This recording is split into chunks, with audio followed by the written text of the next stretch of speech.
dia, boa tarde, boa noite. Toda hora é hora de ouvir a palavra de Deus. E hoje nós vamos ouvir capítulo 4 e 5 de Lamentações, terminando o livro de Lamentações, e vamos ouvir o capítulo 1 de Ezequiel. Vamos lá! Como o ouro perdeu o brilho, como o ouro fino ficou embaçado. As pedras sagradas estão espalhadas pelas esquinas de todas as ruas. Como os preciosos filhos de Sião, que antes valiam seu peso em ouro, hoje são considerados como vasos de barro, obra das mãos de olheiro. Até os chacais oferecem o peito para amamentar os seus filhotes, mas o meu povo não tem mais coração. É como as avestruzes do deserto. De tanta sede, a língua dos bebês gruda no céu da boca, as crianças imploram pelo pão, mas ninguém as atende. Aqueles que costumavam comer comidas finas passam necessidade nas ruas. Aqueles que se adornavam de púrpura hoje estão prostrados. Sobre montes de cinza, a punição do meu povo é maior do que a de Sodoma, que foi destruída num instante, sem que ninguém a socorresse. Seus príncipes eram mais brilhantes do que a neve, mais brancos do que o leite, e tinham a pele mais rosada que rubis, e sua aparência lembrava safiras, mas agora estão mais negros do que o carvão, não são reconhecidos nas ruas. Sua pele enrugou-se sobre os seus ossos, agora parecem madeira seca. Os que foram mortos a espadas estão melhor do que os que morrem de fome, os quais, tendo sido torturados pela fome, definham pela falta de produção das lavouras. Com as próprias mãos, mulheres bondosas cozinharam seus próprios filhos, que se tornaram sua comida, quando o meu povo foi destruído. O Senhor deu vazão total à sua ira, derramou a sua grande fúria. Ele acendeu em Sião um fogo que consumiu os seus alicerces. Os reis da terra e os povos de todo o mundo não acreditavam que os inimigos e os adversários pudessem entrar pelas portas de Jerusalém. Dentro da cidade foi derramado o sangue dos justos, por causa do pecado dos seus profetas e das maldades dos seus sacerdotes. Hoje, eles tateiam pelas ruas como cegos e tão sujos de sangue estão, que ninguém ousa tocar em suas vestes. Vocês estão imundos, o povo grita para eles. Afastem-se, não nos toquem. Quando eles fogem e andam errantes, os povos das outras nações dizem: aqui eles não podem habitar. O próprio Senhor os espalhou, ele que já não cuida deles. Ninguém honra os sacerdotes nem respeita os líderes. Nossos olhos estão cansados de buscar ajuda em vão. De nossas torres ficávamos à espera de uma nação que não podia salvar-nos. Cada passo nosso era vigiado, nem podíamos caminhar por nossas ruas. Nosso fim estava próximo, nossos dias estavam contados, o nosso fim já havia chegado. Nossos perseguidores eram mais velozes que as águias nos céus, perseguiam-nos por sobre as montanhas, ficavam de tocaia contra nós no deserto. Ungido do Senhor, o próprio fôlego da nossa vida, foi capturado em suas armadilhas. E nós que pensávamos que sobre a sombra viveríamos entre as nações. Alegre-se e exulte, ó terra de Edom, você que vive na terra de Uz, mas a você também será servido cálice. Você será embriagada e as suas roupas serão arrancadas. Ó cidade de Sião, o seu castigo terminará. O Senhor não prolongará o seu exílio, mas você, ó terra de Edom, ele punirá o seu pecado e porá à mostra a sua perversidade. Lembra-te do Senhor, do que tenha... Capítulo 5. Lembra-te, Senhor, do que tem acontecido conosco. Olha e vê a nossa desgraça. Nossa herança foi entregue aos estranhos, nossas casas aos estrangeiros. Somos órfãos de pai. Nossas mães são como viúvas. Temos que comprar a água que bebemos, nossa lenha só conseguimos pagando. Aqueles que nos perseguem estão bem próximos. Estamos exaustos e não temos como descansar. Submetemo-nos ao Egito e à Síria para conseguir pão. Nossos pais pecaram e já não existem, e nós recebemos o castigo pelos seus pecados. Escravos dominam sobre nós e não há quem possa livrar-nos das suas mãos. Conseguimos pão arriscando a vida, enfrentando a espada do deserto. Nossa pele está quente como um forno, febril de tanta fome. As mulheres têm sido violentadas em Sião e as virgens nas cidades de Judá. Os líderes foram pendurados por suas mãos. Aos idosos já não se mostra nenhum respeito. Os jovens trabalham nos moinhos, os meninos cambaleiam sobre o fardo de lenha.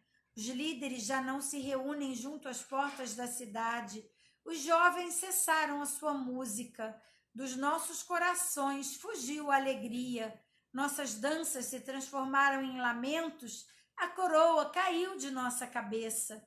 Ai de nós, porque temos pecado, e por esse motivo nosso coração desfalece e os nossos olhos perdem o brilho. Tudo porque o monte Sião está deserto e os chacais perambulam por ele. Tu, Senhor, reinas para sempre. Teu trono permanece de geração em geração. Por que motivo então te esquecerias de nós? Por que haverias de desamparar-nos por tanto tempo? Restaura-nos para ti, Senhor, para que voltemos. Renova os nossos dias como os de antigamente, a não ser que já nos tenha rejeitado completamente e a tua ira contra nós não tenha limite. Assim terminamos Lamentações e agora vamos ler o primeiro capítulo de Ezequiel. Era o 5º dia do 4º mês do 30º ano e eu estava entre os exilados, junto ao rio Quebar. Abriram-se os céus e eu tive visões de Deus. Foi no 5º ano do exílio do rei Joaquim. No 5º dia após o 4º mês, a palavra do Senhor veio ao sacerdote Ezequiel, filho de Buzi, junto ao rio Quebar, na terra dos caldeus. Ali a mão do Senhor esteve sobre ele. Olhei e vi uma tempestade que vinha do norte, uma nuvem imensa com relâmpagos e faíscas e cercada por uma luz brilhante. O centro do fogo parecia metal reluzente e no meio do fogo havia 4 vultos que pareciam seres viventes. Na aparência tinham forma de homem, mas cada um deles tinha 4 rostos e 4 asas. Suas pernas eram retas, seus pés eram como os de bezerro e reluziam como bronze polido. Debaixo de suas asas, nos 4 lados, eles tinham mãos humanas. Os 4 tinham rostos e asas, e as suas asas encostavam umas nas outras. Quando se moviam, andavam para frente e não se viravam. Quanto à aparência dos seus rostos, os 4 tinham rosto de homem, rosto de leão no lado direito, rosto de boi no lado esquerdo e rosto de águia. Assim eram os seus rostos. Suas asas estavam estendidas em cima, cada um deles tinha 2 que se encostavam uma na do outro, ser vivente de um lado e de outro, e suas 2 asas que cobriam os seus corpos. Cada um deles ia sempre para a frente, para onde quer que fosse, o espírito ia os levando, e não se viravam quando se moviam. Os seres viventes pareciam carvão aceso, eram como tochas. O fogo ia de um lado a outro entre os seres viventes, e do fogo saíam relâmpagos e faíscas. Os seres viventes iam e vinham como relâmpagos. Enquanto eu olhava para eles, via uma roda ao lado de cada um deles, diante dos seus 4 rostos. Esta era a aparência das rodas e a sua estrutura. Reluziam como berilo. As 4 tinham aparência semelhante. Cada roda parecia entrosada uma na outra. Quando se moviam, seguiam nas 4 direções dos 4 rostos e não se viravam enquanto iam. Seus aros eram altos e impressionantes, estavam cheios de olhos ao redor. Quando os seres viventes se moviam, as rodas ao seu lado se moviam. Quando eles elevavam ao chão, as rodas também se elevavam. Para onde quer que o espírito fosse, os seres viventes iam, e as rodas os seguiam. porque o mesmo Espírito estava nelas. Quando os seres viventes se moviam, elas também se moviam. Quando eles ficavam imóveis, elas também ficavam. E quando os seres viventes se elevavam do chão, as rodas também se elevavam com eles, porque o mesmo Espírito deles estava nelas. Acima das cabeças dos seres viventes estava o que parecia uma abóbada, reluzente como gelo e impressionante.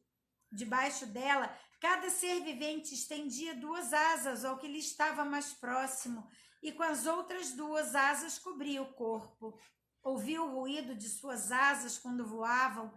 Parecia todos ruídos de muitas águas. Parecia a voz do Todo-Poderoso. Era um ruído estrondoso como de um exército. Quando paravam, fechavam as asas. Então veio uma voz de cima da abóbada sobre as suas cabeças, enquanto eles ficavam de asas fechadas. Acima da abóbada, sobre as suas cabeças, havia o que parecia um trono de safira, e bem no alto, sobre o trono, havia uma figura que parecia um homem. Vi que a parte de cima do que parecia ser a cintura dele parecia metal brilhante, como que cheia de fogo, e a parte de baixo parecia fogo, e uma luz brilhante o cercava. Tal como a aparência do arco-íris nas nuvens de um dia chuvoso, assim era o resplendor do seu redor. Essa era a aparência da figura da glória do Senhor. Quando a vi, prostrei-me com o rosto em terra e ouvi a voz de alguém falando. E assim, nós terminamos mais um momento na presença do Senhor. Você já se inscreveu no canal? Obrigada! Ainda não se inscreveu? Se inscreva no canal logo aqui abaixo. Deixe o seu like em cada vídeo que assistir e compartilhe para que juntos possamos fortalecer a fé de muitos irmãos com a palavra viva do Senhor, que é o que alimenta o nosso espírito. Um grande abraço e até amanhã!